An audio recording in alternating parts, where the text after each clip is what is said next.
locked in right now. It's the Wheel1 podcast. It's your boy Master Twice. We got a special guest in the cut right here. Got the good Donny Kashh in the building. Mhm.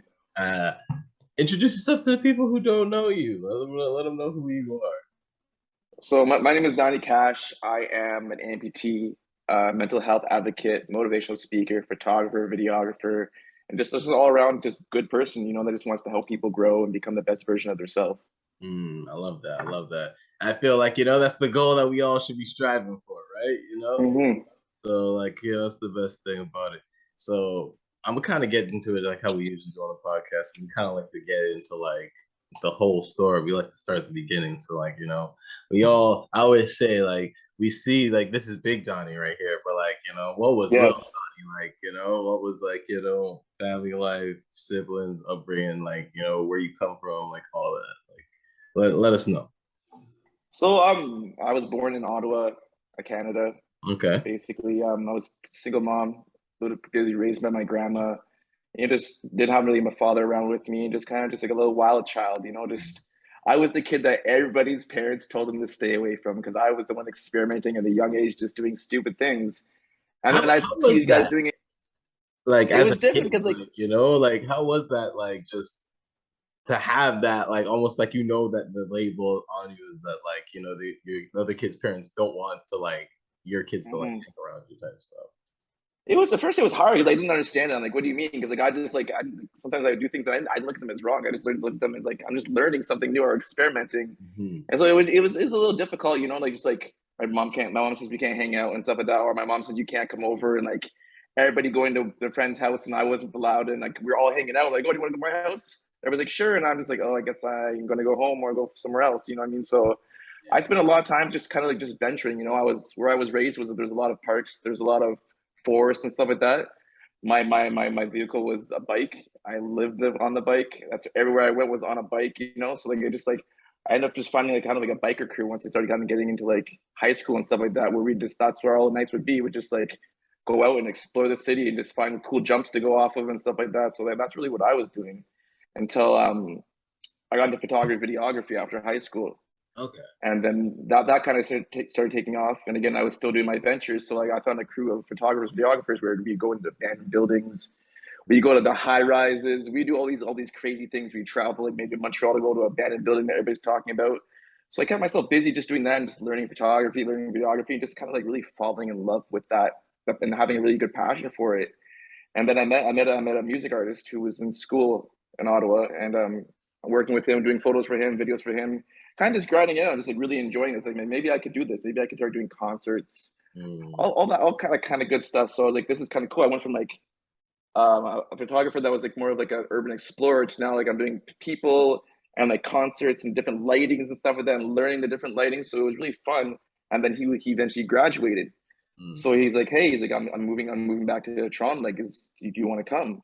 And at the time, I was a butcher. I was a full time butcher cutting meat.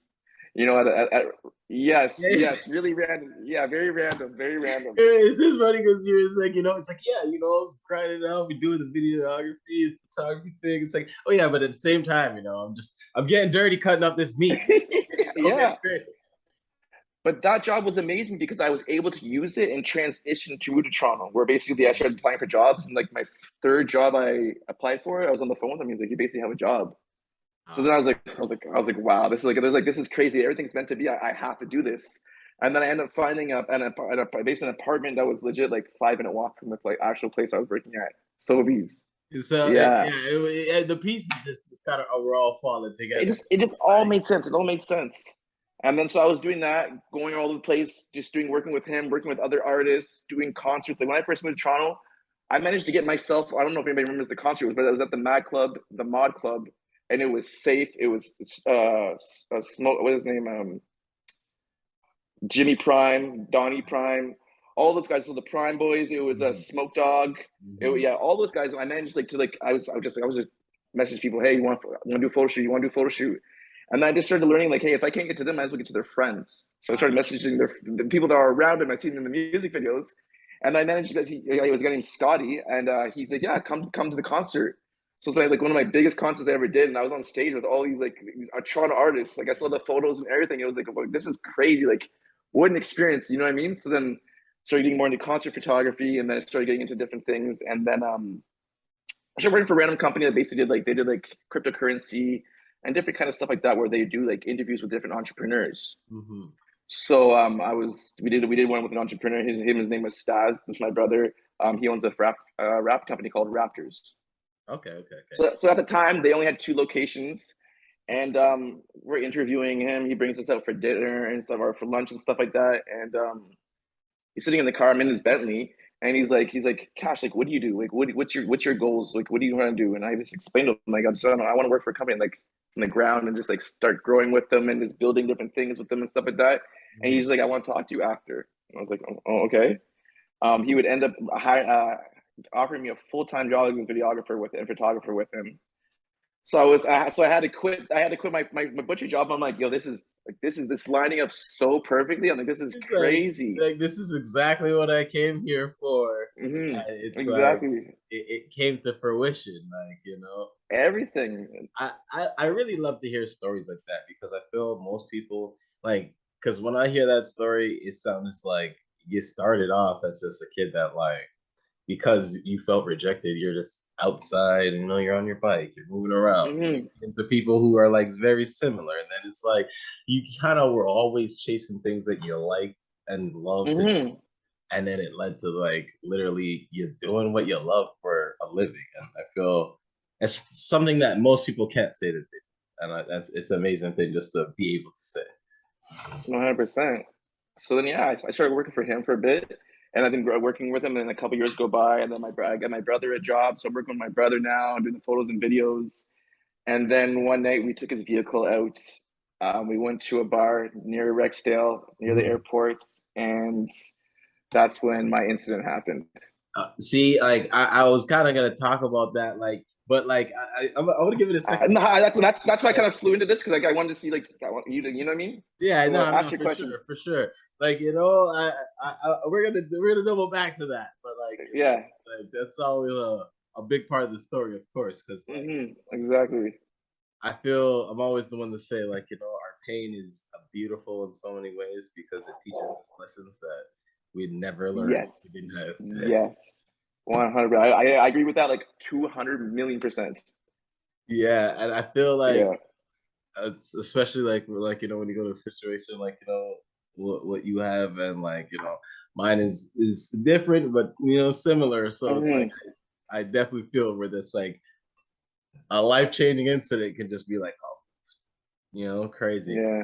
but before we get into that you know Yeah. kind of like I love how we talked about like you know the passions you had that you were younger and everything like that and I want to know all right yeah we know that you're a video photographer for a living that's one thing Hmm. and stuff but what were some of the other passions that with little Donnie just how this stuck through didn't matter what it was.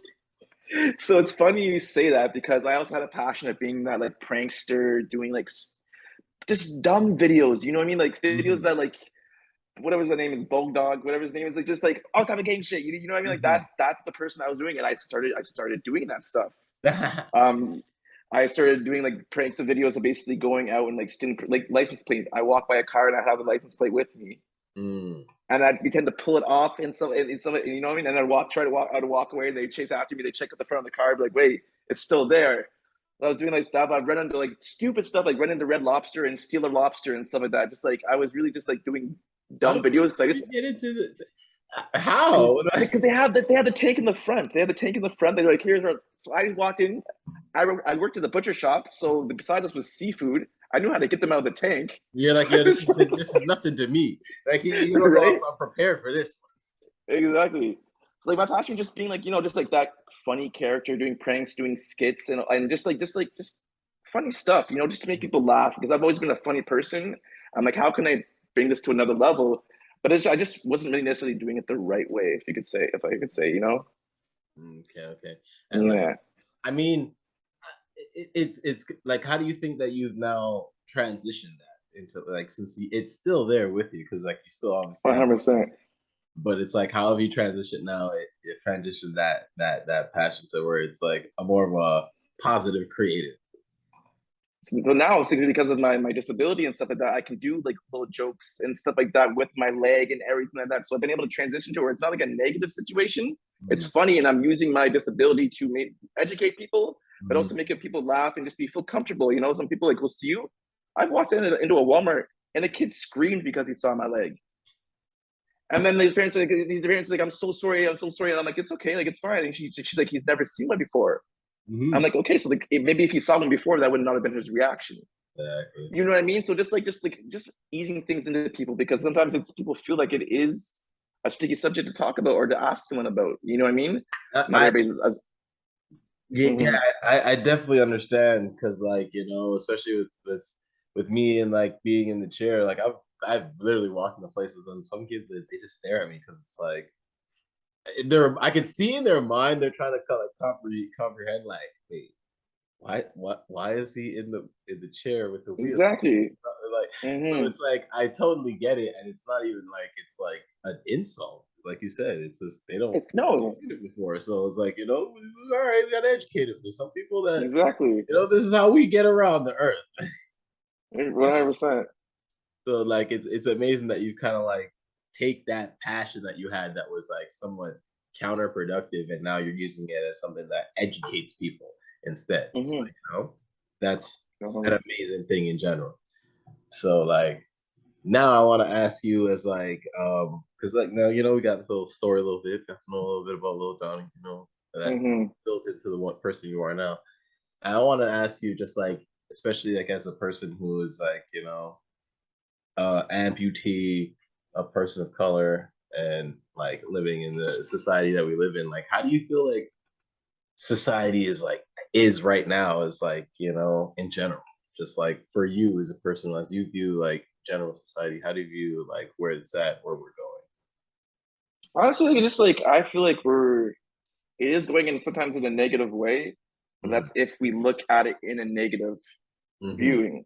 You know what I mean? Like the world can be very beautiful, and like society can be very amazing if you're able to look at the amazing things that are happening. You know, so me, I think society is very beautiful. I think it's just like some people out there and the characters that are out there in the field that are really doing things for the community and different kind of stuff like that. It's just like it's amazing to see that kind of stuff and just people of color as well, especially in Toronto, like going out and handing out Christmas gear, handing out toboggans, handing out presents and stuff like that. So, you know what I mean? Like, I definitely want to be a part of that. And I've been a part of some of those things. So, like, I see that. That's why I see the communities going, just like community coming together, working together, and just helping each other out through hard times. See, like that, it's beautiful that you say that because I feel when I ask most people that question, they always say, well, the world's going to shit. Like, life's fucked up, and it's Mm-hmm. understandable. But like, even what you touched on is like, yeah, of course, there's things that aren't great going on, but like, especially with us being like, people who are disabled and like, how we got our disability, I feel like it it kind of like gives you a little bit a different understanding of us how like I said earlier, how beautiful the pain is. So as Mm-hmm. ugly as the world is, there's like things that happen that make it be like, okay, humanity is still around here. Like what you're saying, Yes. people just Mm-hmm. trying to give back and help others because they know how hard it is. Like and I feel that's the least we can do if we have the ability to do Yeah. 100%. it. So like now, now we double back. So now I'm coming back to you, like because there's a question I always ask people is about a time where they first encountered a time where kind of like their mental health hit them and they're like, well, okay, whoa, the situation is real. And obviously you have a story like that with you being an amputee. Yes. Like let us know like what happened and yeah. Like let's hear that story and like how do you kind of like mentally recover through it, mentally and physically. Yeah. Okay. So on October 29th, sorry, October 19th, Hmm. 2019, I went to a bar with my friends, my brothers. We had our Staz's G Wagon, the Raptors G Wagon with us. Hmm. We just dressed so nice, nice clothing on us. We just so we could go inside the bar. And basically, as we were in there, when we were with a couple of girls, and like, they had a couple of arguments and stuff like that, so we decided to leave the bar. Hmm. And as we were leaving the bar, we were attacked by two individuals. And they're basically asking us, well, what's going on? Wagwan, like, yo, what happened over there? I'm like, yo, we don't want no problems. We're just trying to get in. Go home, sorry. And then out of nowhere, one of them started swinging. So we had to defend ourselves. And the fight broke out in front of the bar. And basically, like maybe 20 people poured out of the bar, and we were attacked. We were basically getting attacked by 20 people. At one point, I was on the ground. I was getting kicked by 3 girls, I believe, and 2 guys. Oh I managed to get away onto the grass, and then I look back. My brother's still getting beat up. So I ran back to go help him, and at that time I was very intoxicated, so I would black out. My next memory would be chasing after someone. Why I'm chasing after him, I to this day I really don't have any idea. But I was chasing after him, and he kind of would fumble, pull out a gun, and he would shoot me 6 times. Oh, fuck. So I received 4 bullets to my left leg, 1 to my right, and I also got 1 in my hand. And at the time, go ahead. Now, yeah, I was about to say, because like, as a person who was also like a victim of like gun violence, like, you know, I always like, it's always kind of interesting how like you get hit so many times, and then like almost like the shot that you would least expect is the one that kind of like affected you the most. So like, what was that for you? Because like, you know, especially like with me so many times. So the thing is, I felt them all go through me, and I wanted to keep chasing after him. And then there was a voice, some beautiful voice, would just basically saying, "You're in shock, and you need to go get help." So I maybe made it like 5 meters, fell to my face so hard, and then I tried getting back up, and I couldn't get back up. So I started crawling, and then the voice is like, "Why are you crawling? Like, what is that going to do for you? Call 911." So I'm fully alone. I don't know where my brothers are. I don't know where anybody is. Everybody's run off. Cars are driving by. They're getting out the parking lot. So I pull out my phone and I call 911 myself. So I was on the phone with them. He's asking me questions, and then the amazing bystander was driving by, and she saw me, and she decided to pull over, and she took the phone out of my hand, finished the phone call for me, took my jacket off, and tied my leg for me. My next memory would be the firefighters showing up, and I guess I was joking around with them, just like, you know, I just beat my joke and stuff, whatever, just making light of whatever I could. And he's like, time to find out if this Gucci belt's real. I'm like, what? No, I'm like, don't, you're not cutting my belt off. And he just puts his hand on my shoulder. He looks at me in the eyes and he goes, "Do you want to live or do you want to die?" Yeah, he's like, I want to live. The belt, bro. He's like, we cut this regardless. And he's like, "You want to live or do you want to die?" And I'm like, obviously I want to live. So he cut my pants off. I would then be transferred to the hospital where I would die for 2 minutes upon arriving. I would lose 80% of my blood and have to get 7 blood transfusions. Oh shit! So when I did wake up, I guess I started fighting everybody, and they had to put me into an induced coma, which I'd wake up 5 days later to find my leg amputated. Oh wow! So like, you didn't even have the choice of like if you can keep it or not. No, my mom said that it was one of the hardest choices she ever had to do in her life was to sign the papers saying that give them permission to amputate my leg. Because like I could imagine, because like when I first like obviously have seen, you know, that you have an amputee, like I would assume like as the process went, like you had to come to the decision where you're like, you know what, fuck it, like I'd rather just chop it off. But then like to know I that didn't get that decision. shot, you're in the hospital, then you wake up, and then you wake up again, and it's like, yo, your foot is just gone. Like I can imagine like the shock process, like, you know. So and the thing is, I guess everybody's different. But then again, like when I woke up, so how it actually was shown to me, I had my right foot against the back of the bed, and it was like nice and comfy. And I'm like, I'm trying to get my left foot, trying to get my left foot, trying to get my left foot. And the nurse is like, what are you trying to do right You now? still feel it, but it's like you can't. So I'm like, I want to get my left foot against the back of the bed. And he's just like, what do you mean? I'm like, what do you mean? What do I mean? And he's like, your brother just told you don't remember? And I was like, no, like, what's going on? And he goes, basically, like, when I show this to you, please don't freak out. And he says, as he's lifting the front of my bed forward and forward so I can see, because I was laying on my back. And I'm like, okay. And then he's like, are you ready? I'm like, sure. Ready as I could ever be, you know? Pulls the blanket off, and I'm looking at 3/4 of my leg missing. And then again, that beautiful voice came in my head and was like, hey, you got 2 choices right now. You can either be miserable for the rest of your life, or you can see where this goes and be happy. And obviously you saw the choice that I chose, you know what I mean? So yeah, I would spend, go. No, go. No, this is the next part of the story. So answer your question. I was gonna say, like, it's just crazy how, and it's amazing that you kind of like came to that decision, like right then and there when you saw that. Because like I know, at least for like, especially for me, like when I got shot and I got the spinal cord injury, was paralyzed, like it took me a long time to really come to grips and have that conversation with myself where it's like, you know what, True. it might not change. And this might be Mm-hmm. it. Like, are you gonna be fucking sad your whole life? Or are you gonna like turn this negative into a positive on some biggie shit? Like Mm-hmm. that was the only Exactly. thing in my mind, like that. But it took me about like a year and some change to really get there. So I feel like it's amazing that you saw something that would make people just go like, lose their shit, honestly. And you just Yeah. immediately was like, there's only two things I can do from here. And I ain't gonna be sad about it. Exactly. The thing is, though, and like, the thing is, like in my head, the timing of looking at it and that voice from my head, it felt like 3 seconds. Mm. What I was told from my brothers that were like when they showed it to me, I didn't say that no one could talk to me. I just stared at it for an hour straight. No one could talk to me. No one could do anything. I just stared at it, and I don't remember this, but like that's what they told me. I guess that was me just processing it, and I guess that's when my brain was just like, hey, you know what I mean? And it's crazy. Like I feel, especially for like someone like me, like spending time in the hospital, like it's right after something like that happens, you're Mm-hmm. like so loopy for about like a week or two. Oh, Like you're it's yeah. hard to remember anything. So it's Mm-hmm. like, for you to say like, yeah, it felt like 2 seconds, but like it was about an hour of me just like, Bro. sitting. Yeah.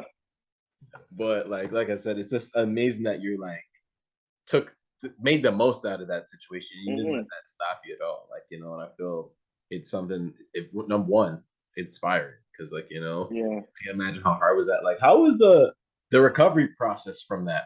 Physically, mentally, like, how was it? Physically, it wasn't the worst because I was always like a person in the gym and stuff like that. I actually spent 4 months in the hospital. About a month and a half of that would be in rehab, Okay. where basically I'd be learning how to I'd be learning how to work. I'd be working out. You probably use do the occupational therapy, Yeah. physiotherapy. So I was doing all that, and then I was waiting, healing up because I still had my stitches in, all that kind of stuff like that too. So you're waiting to heal, but your leg's good enough so that you can start going for your casting to get your actual leg and just maybe start walking. Ah, yes, yes, the prosthetic. Mm-hmm. Like The how is prosthetic, yes. how is that like? Because like we all have our most of us physically disabled people. We got our mobility aids. Mm-hmm. I love my chair. I used to hate it when I first got hurt, but like yeah, I love it now.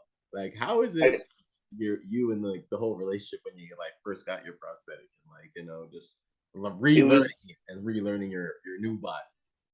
it was the thing that I was waiting for the whole time in the hospital. This is what this whole healing was coming to, was getting my legs. So when I got it, it was very emotional just to know like, okay, we're here, like we healed, we got this part. Now it's kind of like this step in our life. No pun intended, but so like but yeah, so like just like so then learning how to walk, learning the how it works, just everything all around it, just grasping your mind about it, watching other amputees walk when you don't have your legs. So you kind of just like walking, you're seeing, you're just visualizing, and you're just wondering like how is it going to really be, because you really have no idea. And then you get that day, that one day comes where you get to walk and you're between the bars and you take your first step. And you're like, it's not the easiest step, and like, oh, then it's hard. You're struggling. Your knee buckles on you. You catch yourself and stuff like that. And then you're like, then they're obviously encouraging. You're like, no, you got this, you got this. And I was actually very good. I actually managed to walk unstitched within 4 hours, uh with no determination. walk, with no walker, with no nothing. Within So that 4 hours was like 4 different days in a row. Mhm. So the fourth day, I said, watch this, and she's like, what? And I just walked unassisted. And she's like, what? She was like, amazing. She's like, you just broke all the records. Like you're the first person to walk that quick unassistedly. And So that's just I was yeah, just so that's determined. You know what I mean? Just determination, just to get it done and just to figure it out, and just like, okay, I completed this part of it. What is the next step? You know what I mean? So. I definitely understand that, like especially with Mm-hmm. like going through the rehab process. Like unfortunately for me, like I felt like I didn't hit the goals that I wanted because obviously, like my goal was to like walk out of like rehab and like actually walk. So I like hear you. Yeah. when I didn't hit those goals, it was pretty disappointing. And like it's amazing to hear someone where it's like you had those goals from the beginning, and you're like, nah, this is where I'm headed to. Like obviously different situation, but still like Mm-hmm. regardless, like it's not easy being an amputee. Like No.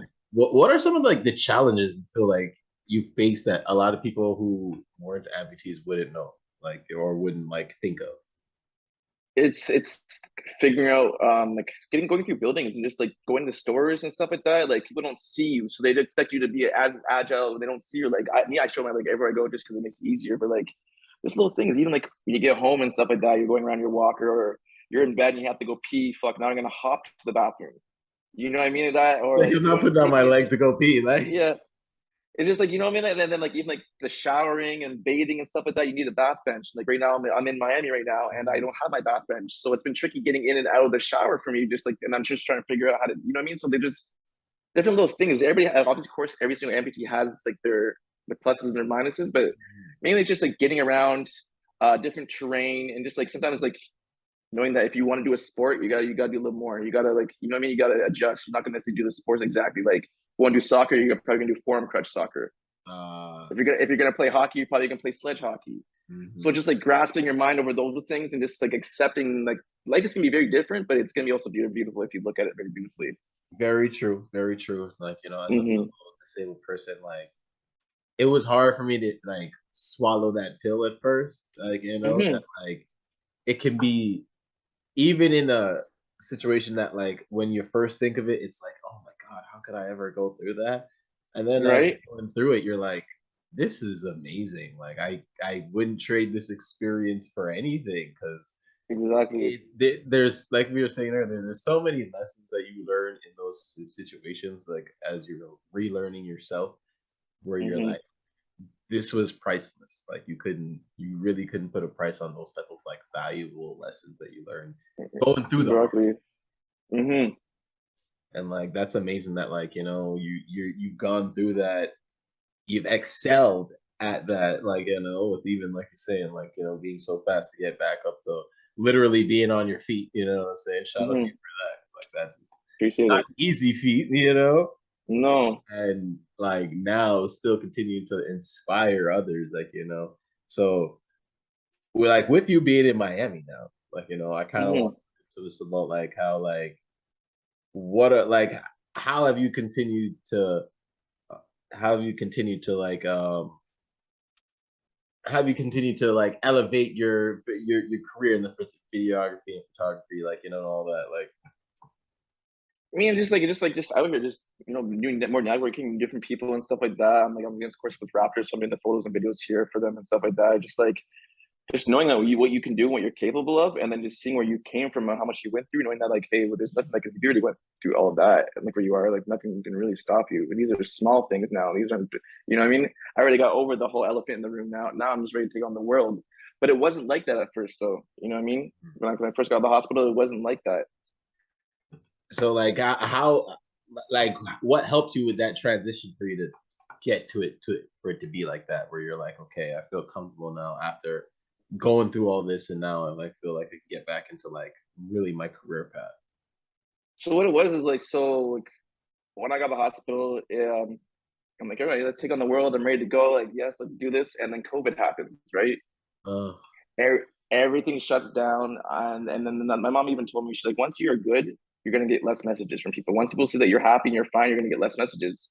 So mhm, COVID happened, and then people less messaging, less talking to people, and then I would go through a severe depression. I got addicted to Xanax, so mm, I was relying on those to stay away, to go to sleep and stuff like that. And it would come to a point where like, my mental health was so bad that I was googling and searching ways to basically take my life. I was ready. I was done. I was missing my occupational therapy, occupational appointments. I was missing my physio appointments. And then one of them finally calls and she's like, "What's going on?" She's like, "If you miss one more, you're gonna be kicked out of the program." I'm mm. like, "Fuck! I can't get kicked out. Like, I still need to learn how to do all this stuff." And then she's like, "Everything okay at home?" And I'm like, and then the voice is just like, "Hey, either you can fucking take your life or you can just wait. What do you really have to lose right now? Like, just tell her." So I Mhm. told her what was going on. I started doing therapy, started doing my mindfulness, just learning out, like learning to like look back and how far I've come, and just seeing like where I can go in life. I changed the way I ate. I added more water into my life. I changed my sleeping patterns so that was a proper sleeping pattern. I changed the music I was listening to. I completely changed my whole environment of what it looked like, and it made my environment happy for myself. And then I also, yeah, I also started doing meditation, and then going back to the gym. And it didn't happen right away. It took about 2.5 years or so to get to the mindset I needed to get to. But Mhm. adding all the changing all those little things and just doing little, and then also reading like what are entrepreneurs doing? What are millionaires doing? What are their habits? Mm. So I'm adding those habits to my life, and then I started realizing like I'm like, okay, like this is really cool. Like I'm starting to really see a change. I started losing weight. And I'm like, this is cool. This is like I really like this, and I think this is really something I can do because if I got myself out of that, I can teach other people how to get through it. Mm. Especially people that haven't gone through the same traumatic situation that I've gone through. You know what I mean? So just like I'm like, this may be the career for me. This may be like not that I don't want to do photography, videography, still love it, but like I definitely want to start transitioning into like life coaching and just like motivational speaking, all that kind of stuff, and just doing more positive posts and just showing people that you can do it. If I'm doing it, you can do it. And Mhm. just like going to the gym and filming my gym sessions, and like, hey, what's like not like coming at people, but like, what's your excuse? Facts. No, I just love everything you said and co-signed it 100%. Like I said, Mm-hmm. as a fellow visibly disabled person, that's I feel like it was the journey for myself that you just kind of explained right there was like it was hard. You have Mm-hmm. like a depression wall at a point. Like even when you feel you're kind of hitting all your goals and everything, you're gonna hit that wall because things get Yeah. stagnant. You said people seem like they don't give a fuck as much because like when Mm-hmm. it first hurt, everyone's like, "Oh my god," and now it's Everyone, like, yeah. you don't even hear from people no more. It's like so it's like it's all that, and then to like now be on the stage where it's like, yeah, I'm gonna use this is the reason I'm gonna use Mm-hmm. this to help others because maybe somebody is maybe not going through the exact same thing, but they can relate, and if they can relate, Exactly. and I can show them like, hey, I can do this too. Because like I know, I remember one time I went to the gym and like this guy just started recording. Like, and first I was like, what the fuck? I didn't even realize until he came to me. He's like, I recorded you because I was like practicing how to stand. And he's like, this is inspiring. Like, I'm gonna show my kids. Right.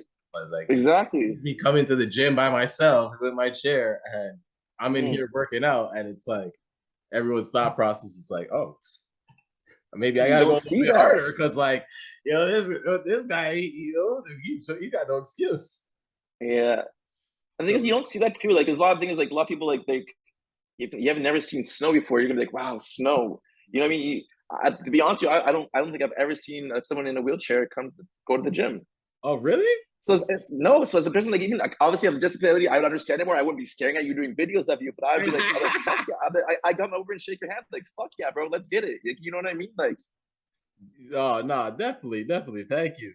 And like I noticed why it's a shocker to people because it's like you said, it's something that's it's not seen often. Because like I feel like, mhm. especially when I go places, I always got to remind myself that like most people have not really seen an Yes, active, independent person in a wheelchair. Because most times yes, I feel they think of someone like disabled, they think like, oh, you have a helper, someone helps you yeah. do like everything you need to do, and like people are surprised, and I'm like, nah, I live by myself, like independently. No one Hmm. comes to help me, like I just I'm able, like I'm Yeah, disabled, but I'm still able in some space, exactly.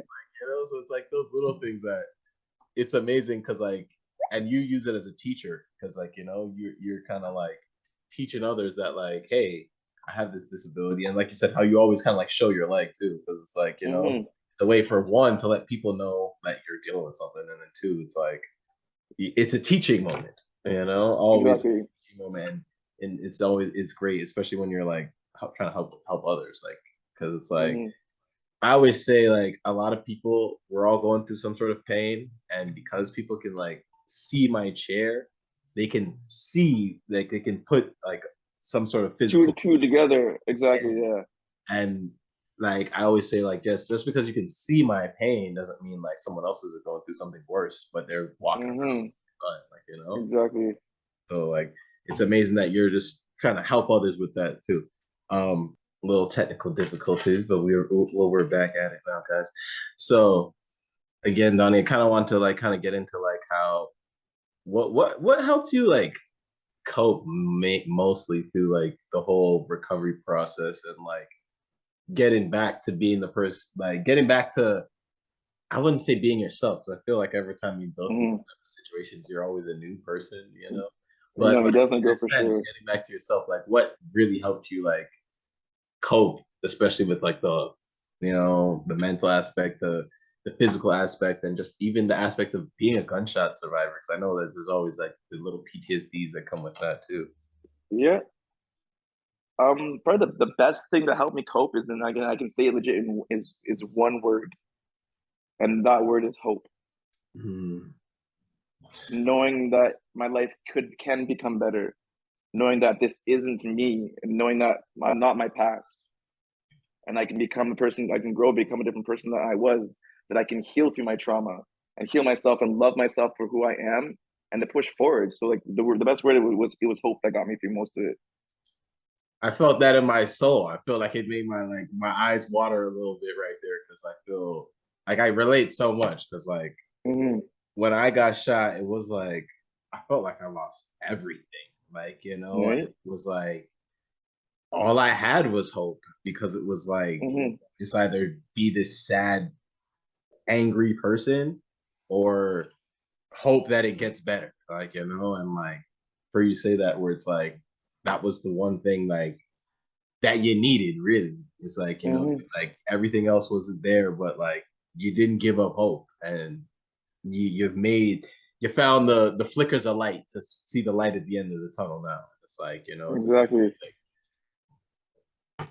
And yeah, I just love that. Like, just because like I feel most people they can't until like I was saying earlier, they cannot understand how beautiful the pain is and how amazing like the simple things you start loving in life once you go through like very traumatic situations like that. Mm-hmm. Yeah, for sure, 100%.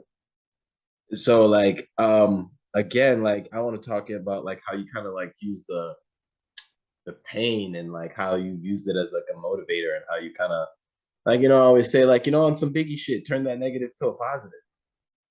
Mm-hmm.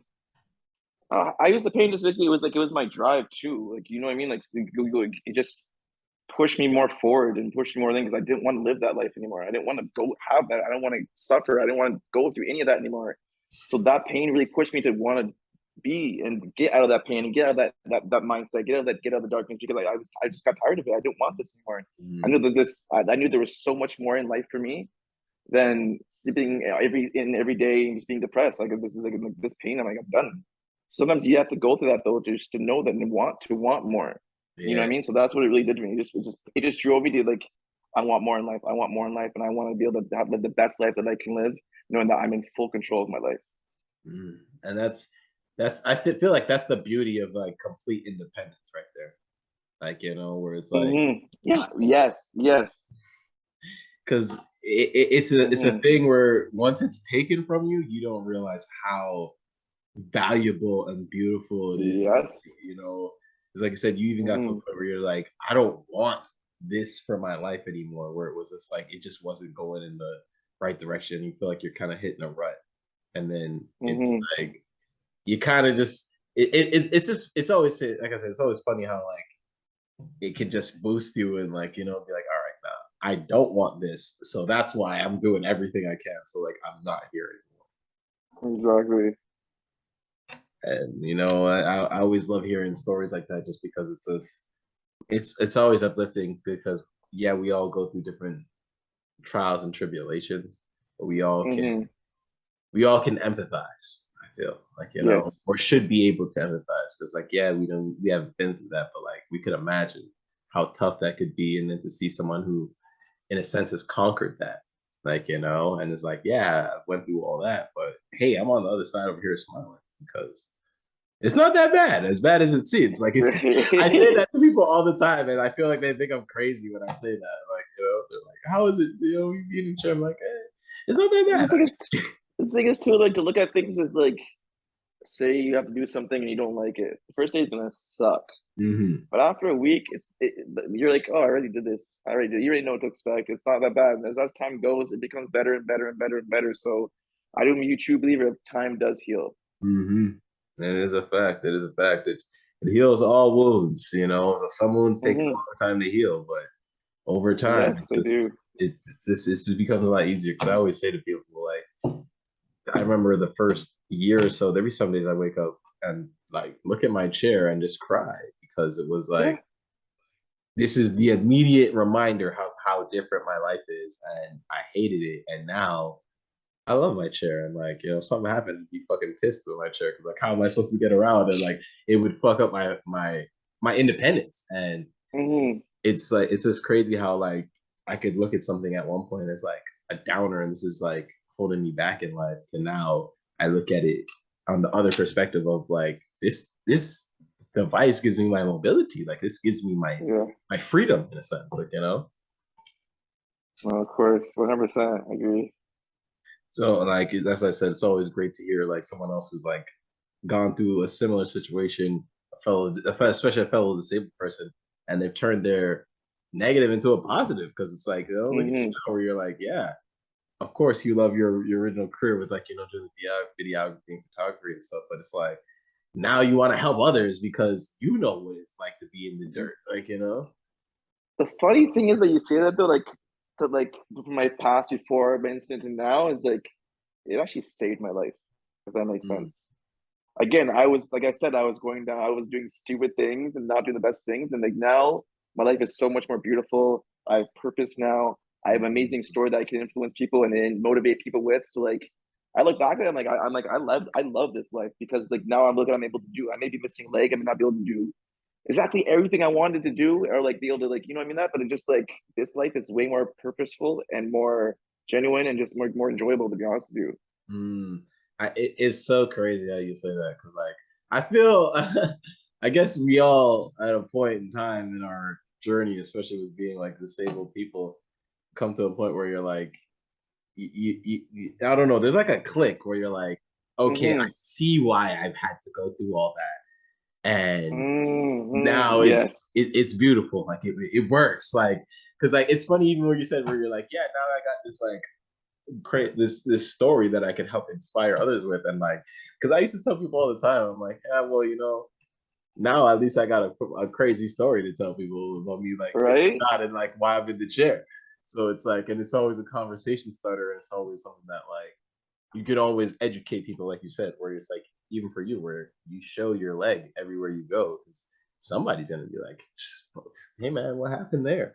You can let them know, and then you're educating them, because like I've definitely had Mm-hmm. that happen to me where like especially because like I said, it's funny, it happened at the gym too, because it's like what you said earlier where you never see someone like in a wheelchair. Yeah. Probably why it happened, but like this guy was like just staring at me one time, and then he got into the elevator with me, and finally he was just like he couldn't hold it anymore. He's just like, what's wrong with your legs? And I was like, at Some first I people say was it the so weirdest pissed. like I'm like, what type of shit is this? Like, you're staring at me, and that's what you fucking say to me? But then I'm like, you know what? I was mad, but then I'm like, you know what? I'm not even gonna like lash out and be mad, because I feel I need to educate him, because like hmm nothing's wrong with my legs per se, but like he doesn't fucking know that. And he wasn't exactly. trying to be rude. He was just really curious, because like as we got talking, I thought, especially I know you probably know this too, as being like a victim of gun violence. It's like sometimes you tell people you got shot, and like their immediately thought process goes to like, Right. oh, so what did you do? What were you doing? Like all this other shit where it's like, what the fuck? Why did I have to do something? I think it's like so that I haven't had that, and the reason why is because the way I explain it. I always say I don't know what your situation was, but like I just say I was in the wrong place, wrong time. Mhm. That was what happened to me too. But it's like, I don't know, for me, I've always had that someone's gonna ask me, Hmm. so what did you do? And it's like, I don't know if it's like I put off a look or something, or I have no idea, but like it doesn't happen as often now, I feel, because like I guess now that I'm so blunt and open with it, people aren't really like, Hmm. they more just want to hear the story. But like when it first happened, it would happen. I used to hate it the most, because I felt like a lot of people, when I told them I got shot, I could see in their face sometimes that they like their thought The process of me gears are went, grind, the gears are grinding and yeah, their stuff. thought Yeah. process of me went completely to a different side. They're like, oh, so what are you involved with? Like, and it's just like, Hmm. I like, for me, like I got shot driving home, like, so it's like Oh no, yeah, I didn't even crazy. see who shot me, like nothing. I was driving literally. Right? So it's like, Wow. yeah. So for me, it's like when people say that, it's like, so what did you do? I'm like, I didn't do shit. Like I was fucking driving. So like that's Crazy. why for me, like it was a question that I hated, and Mm-hmm. I always tried to like educate people, especially this like that yeah, sometimes it just happens, like wrong place, wrong time, and then sometimes it too, it's like I'm okay with answering these questions that people are curious about because they need to know. Because I feel a lot of people Mm-hmm. they don't know about how a person lives with a disability, so they disregard it because they don't know. They don't see it often. It's not shown in like media's like how like most things are. So you don't. A lot of people don't know. So how would they understand something that they know nothing about? Exactly. No facts. But that's what we're here for. Yes. We're here to Yes, educate. sir. Exactly. So like before we kind of close out and get to the end of this, I always love to give people this the chance. Plug yourself any and every way you can. Donnie, what's coming up next? This is gonna drop in the new year, 2023. So Mm-hmm. what does 2023 hold for Big Donny Cash? So I really hope to get my book finished and basically the process of what I took through and all the different steps and like the more science behind what the steps I took are. So definitely look out for my book.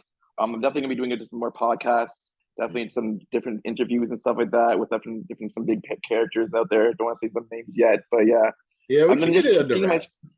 yeah, just getting my story out there and just more out there and just like becoming that public figure that I've always wanted to be. You know what I mean? And just Mhm, growing and growing and just teaching people how to become the best version of themselves, really, mhm. and how to heal their trauma and knowing let them teaching them how to know that they're not their past and that they can grow from their situations and life can be very beautiful if you allow it to be. I just love that right there. That like like it's like you feel now that like your purpose is to like spread that message of like even Mm-hmm. through all the craziness and all the dirt that we can be dragged in, it's kind of beautiful at the end of it. Like, it's like it's crazy how you could be dirty, go through a dirty mud race, and then feel so amazing at the end. Like, Mm-hmm. filled with dirt, filled with filth, but you're just like, ah, but the experience though. Exactly the experience, 100%. So like that's amazing that you're doing that. You're writing a book. I might need to talk to you like off camera just about like tips on that because I need to start writing my own book and stuff. I need to get my Mm-hmm. pen game right. I Let's always do get it. like writer's block as soon as I think about it. But yeah, so you got the book coming. Getting out, getting more pods and all that stuff. Are we looking up for any videography, photography stuff going on in 2020? 100%, but it's not like it's more like of me and stuff like Uh, that. So basically, I'm working with one of our videographers. We're gonna kind of start doing like my documentary and basically mm, me going to where I got shot and like touching the ground and like just the whole experience and just like talking and telling my story and getting it on YouTube because like a lot of it I haven't done that yet.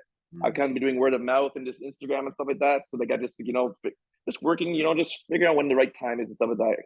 So I'm gonna be working with him very soon and just getting that video and just like motivational videos and more like motivational talks and just all that kind of stuff like that. You know what I mean? I love that. I love that. One question Mm-hmm. before we get out of here, just because you said that, and I had this experience like maybe like a couple of years ago.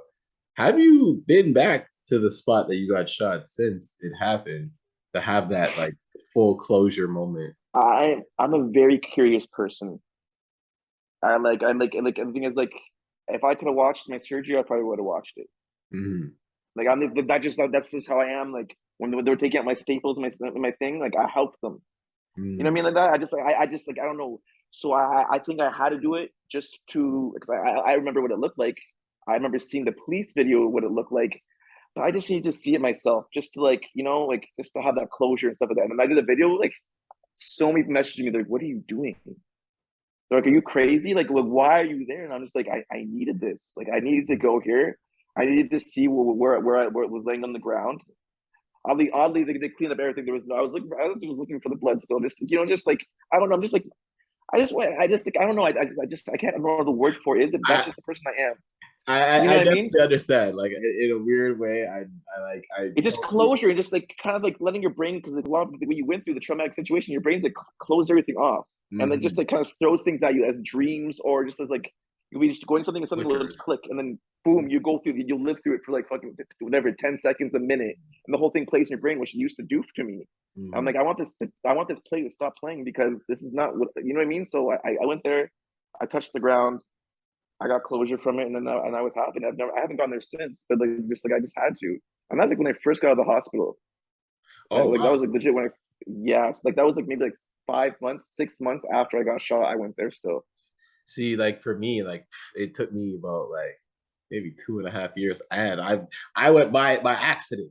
Like with me and my homies were just Oh, going somewhere, and we just so happened to go down this way, and I'm like, yo, bro, I got shot, like right, and it was weird for me because like I felt like my mind was playing tricks on me. Like what I remember, it's like I remember being further away than where I was, but then I remember seeing like the videos and shit, stuff like that. So mm-hmm. I'm like, I know I wasn't there, but I remember being there, and Exactly. so I know what you mean. Where it's like those little things where you need to go there to be like, okay, I don't know, it's a full circle closure moment that it's hard to Yeah, explain, you just need it. but you need it as a person. Like, yeah, you're not trying to go there every day because like I'm not trying to traumatize you. I'll just like have the picnic there. No, of course not. You know what You I mean? know, Like, but is there something that's like, all right, I needed this because mm-hmm. you know, you just I don't know. It's like that thing in your mind. It's like, okay, I'm okay.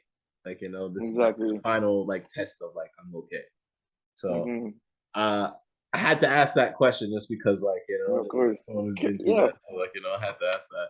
But one last time before we get out of here, Donnie, where can the people find you? Drop the ats and all that. We're gonna like pop that up on it right there for you. so first, before I say that, I'm gonna leave them with with a little message. All right, yes, Okay, for sure. you may be going through hard times. You may be going through things that you may not think you can get through. You know, you may be looking at it like this is maybe the end of your life, but just let you know that it's not. You can get through it. You just gotta have hope, stay positive, look at the positive outlooks versus the negative, and just know that whatever you've gone through the past, whatever traumas you've gone through, you can heal yourself and you can forgive, and you become the version that you always wanted to be. And just know that you are not, again, you're not your past. So don't, and you can fully heal yourself, because I'm a walking statement that you can. So if you have any questions, if you ever want to figure out some tips and tricks of how to do that, feel free to DM me, Donny Kashh with a K and two H's on all platforms. That's where you're gonna find me: YouTube, Twitter, Instagram, all Donny Kashh with a K and two H's. And then also like peace and love, guys. Always be positive and make it your day to make someone else's day better. There's no better way to end a Wheel1 podcast with a message like that. So, like, again, Tony, I appreciate you coming through, telling your story. It's Of course. extremely impactful. And, like, I definitely feel like a lot of people can learn from it and, like, become better people and, like, try to help Mm-hmm. inspire others, like you said, and make someone else's day to make their day. And so that's Yes. beautiful. So, again, thank you for coming through. And Thank you for everybody, having me. yeah, no problem, no problem. It was definitely an honor. Like I love to hear your story. Well, I It was, appreciate it. it was Appreciate it. great. Love, love, love. Yeah, and as a fellow disabled people, we got to stick together. You know what I'm Exactly. Exactly. saying? We're a fellow like gunshot disablees. So it's just Mm-hmm. we're bound to click up eventually. 100%. 100%.